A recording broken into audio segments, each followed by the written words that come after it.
Good morning বন্ধুরা, তোমরা কেমন আছো? আশা করি ভালোই আছো। আমি আজকে আরেকটা ভিডিও নিয়ে এসেছি। তো আমি আজকে সকাল সকাল কী করলাম, স্নান টান ছেড়ে আমরা আজকে ঘরে চলে আসছি। তো মানে আমি শ্বশুরমশাই আর আমার মেয়ে শাশুড়িমা উনি মানে পরে আসবেন, ননদ আসবে। তো ওনার মানে ওরা একসাথেই আসবে।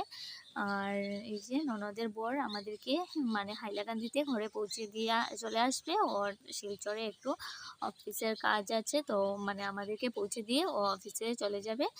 তো মানে এই যে আমরা চলে আসছি। আর মানে এতদিন আমাদের থাকতে হলো কারণ ফ্লাডে রাস্তাঘাট বন্ধ ছিল, যার জন্য আমাদেরকে থাকতে হলো। তো মানে শালচাপড়াতে অনেক জল ছিল, মানে নৌকা দিয়ে পার হতে হয়েছিল মধ্যে কয়েকদিন। তো তার জন্য আমরা আসিনি। মানে আমার মেয়ের স্কুলও বন্ধ হয়েছে, তো মানে স্কুলও মিস হয়ে গেছে, টিউশন স্যারও। তো মানে কিছু করার নেই, কারণ জলের মধ্যে তো আসতে পারবো না। তো কয়েকদিন থেকে গেলাম।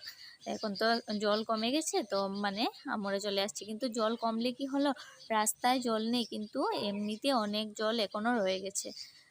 তো মানে আজকে ভাবছি না, আজকে তো মানে আসতেই হবে। কালকে আমাদের আসার কথা ছিল, তো ননদের বর বললো না, আমি তোমাদেরকে নিয়ে দিয়ে আসবো। তো যার জন্য আমরা আরও একদিন থেকে গেলাম।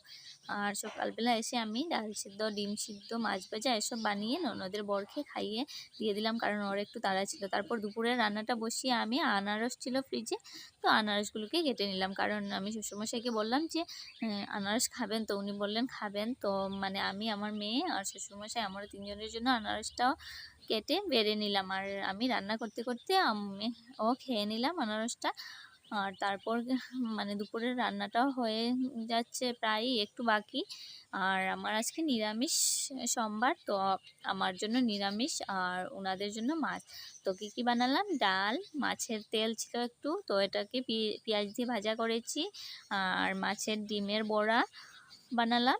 আর কি বানালাম সেটা হচ্ছে কি, বাউশ মাছ দিয়ে আর বেগুন দিয়ে তরকারি বানালাম। আর এটা ভেটকি মাছ সেদ্ধ বানালাম। তো মানে আজকে এগুলোই বানালাম। আর আমার জন্য কাঁকরোল পুর বানালাম, কেন আমার নিরামিষ। তো আমার ভিডিওটি কেমন লেগেছে প্লিজ তোমরা কমেন্ট করে